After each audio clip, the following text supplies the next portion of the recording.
Bonjour, je vais vous parler d'un univers numérique, l'informatique.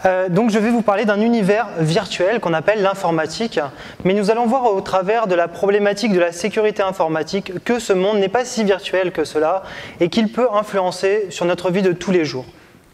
Alors avant de parler de sécurité informatique, revenons aux principales innovations qui ont eu lieu hier, qui ont lieu aujourd'hui et qui auront probablement lieu demain. Alors au début, l'informatique, c'était des ordinateurs que l'on avait dans des laboratoires qui étaient immenses, qui prenaient des bâtiments entiers et qui permettaient de faire des traitements très simples. Ils se sont améliorés et après ont commencé à communiquer ensemble à travers le réseau informatique. Et nous avons vu apparaître comme première innovation hier les box qui nous ont permis à tout un chacun de pouvoir communiquer plus facilement avec ce réseau informatique.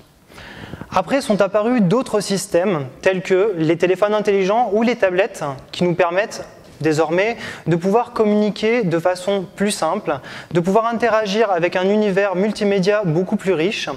Et par-dessus ce réseau informatique, nous avons vu apparaître ce que l'on appelle le cloud, qui est un ensemble de services mis à disposition des utilisateurs qui permet d'enregistrer l'information et de la classer. Vous connaissez tous probablement les réseaux sociaux ou les réseaux de partage de vidéos ou de musique en streaming. Eh bien, c'est ce que l'on appelle le cloud. Qu'avons-nous maintenant aujourd'hui comme innovation ? Car ces innovations dont je viens de parler sont des innovations d'hier.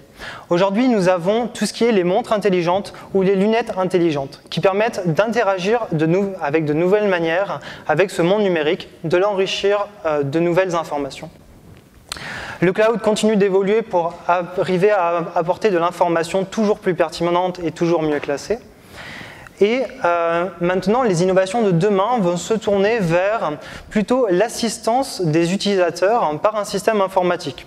Par exemple, nous avons des systèmes qui pourront nous prévenir dans nos voitures que l'intersection qui va suivre, nous risquons d'avoir le feu au rouge et donc nous pouvons mieux adapter notre conduite. Nous pouvons aussi prévoir un accident qui a été plus loin et rediriger notre trafic. Et enfin, beaucoup plus tard, nous aurons probablement le remplacement de l'opérateur humain par des systèmes informatiques. Nous avons actuellement un très bon exemple dans les laboratoires qui sont les voitures sans conducteur. C'est-à-dire que votre voiture sera capable de vous conduire d'un point A à un point B sans que vous ayez besoin d'intervenir. Maintenant, les problématiques de la sécurité. Nous voyons que ce réseau est de plus en plus riche d'informations et ces informations sont reliées de plus en plus entre elles. On a parlé du web, on parle aussi d'une toile informatique, cette toile qui malheureusement se retourne un petit peu contre nous à l'heure actuelle. Si l'on regarde le schéma que j'ai représenté ici, si je suis la personne, donc le point rouge qui se situe au milieu et que les autres points sont les gens qui gravitent autour de moi, eh bien à partir du réseau social ou de toutes les informations qui vont être laissées sur Internet, mes traces, des personnes peuvent reconstituer des groupes, par exemple ma famille, mes amis, mes collègues de travail et plein d'autres personnes. Alors dans mon cas, ce n'est pas très intéressant, mais imaginons un politicien, cela pourrait correspondre à un graphique de ses influences.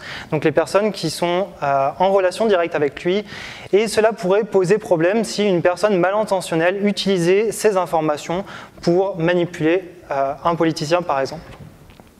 Donc nous voyons ici que ce graphe, s'il est rendu public ou facilement accessible, nous avons un problème de confidentialité qui fait que les informations que nous mettons nous-mêmes sur Internet peuvent nous nuire.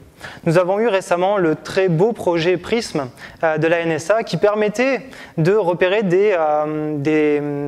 des terroristes.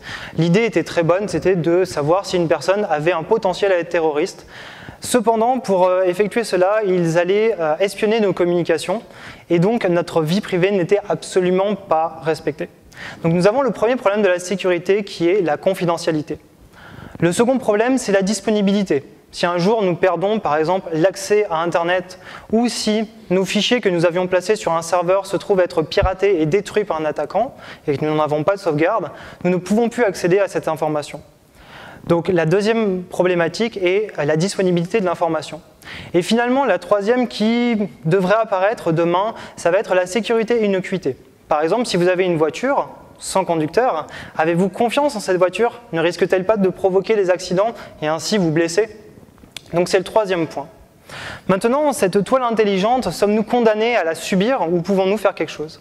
Eh bien la réponse, je la situerai en 3 éléments, à partir de 3 acteurs principaux. Le premier, ça va être les entreprises. Toutes ces entreprises que vous connaissez probablement, qui font partie du cloud computing, qui mettent toutes nos informations sur la toile, doivent prendre en compte nos revendications, nos besoins de vie privée, nos besoins de disponibilité de l'information. Alors, avec les récents événements, notamment de Prism, nous avons vu que la confidentialité est mieux gérée, mais il reste encore très facile de pirater un compte Facebook pour récupérer des informations. Donc pour ça, il faut que ces entreprises fassent de vraies améliorations au niveau de la confidentialité. Au niveau de la disponibilité, en général, il n'y a pas trop de problème puisque depuis longtemps, les clients ont envie de pouvoir avoir un accès à leurs données, de pouvoir garder cet accès. Donc c'est une problématique qui en général est bien traitée. Et la problématique de la sécurité et innocuité viendra plus tard avec des systèmes comme les voitures sans conducteur. Le deuxième acteur pour assurer cette sécurité, eh bien, c'est la justice qui va permettre de condamner les actes terroristes informatiques ou les piratages. Alors en France, nous avons l'organisme de la CNIL qui permet d'assurer la liberté, nos libertés dans cet univers virtuel. Cependant, la CNIL a une influence uniquement nationale, alors que le réseau informatique est mondial. Nous avons des attaquants qui ne jouent pas avec les mêmes règles sur le même terrain. Donc pour pouvoir améliorer ceci, la CNIL fait un travail remarquable au niveau national, mais la juridiction doit être de la même échelle et de la même envergure que les attaques qui sont perdurées à l'heure actuelle. Il y a un gros travail donc au niveau de la juridiction pour les années à venir. Et puis finalement, comme dans tout domaine, il faut savoir se protéger par soi-même. Nous avons appris à le faire dans de multiples domaines, mais en informatique, il y a encore un manque. Alors dans cette présentation, je ne vais pas vous expliquer comment vous protéger ou quelles sont les bonnes pratiques, puisqu'il y en a beaucoup, et c'est la combinaison de toutes ces bonnes pratiques qui permettent d'obtenir une sécurité. Ce que j'aimerais, c'est vous donner l'idée de commencer à réfléchir sur cette problématique et d'avoir le réflexe, lorsque vous irez par exemple acheter un logiciel ou utiliser un service sur Internet qui est gratuit. Si c'est gratuit, vous êtes le produit. C'est une phrase qu'on entend tous, qu'on a tous vue sur Internet. Donc posez-vous la question, lorsque vous mettez une information, qui va pouvoir accéder à cette information? Comment elle va pouvoir être utilisée? Parce que derrière, il y a des gens qui vont respecter les règles et qui pourront tout de même récupérer des informations sur vous. Et pensez aussi qu'il y a des gens qui ne respecteront pas ces règles, qui iront vous pirater vos informations, qui iront détruire vos informations. Voilà, merci pour votre attention. Donc en résumé, pour l'instant, nous avons un tableau qui est relativement noir. Cependant, pour l'avenir, nous pouvons continuer à construire ce monde de demain en lequel nous pourrons continuer à avoir confiance. Merci pour votre attention.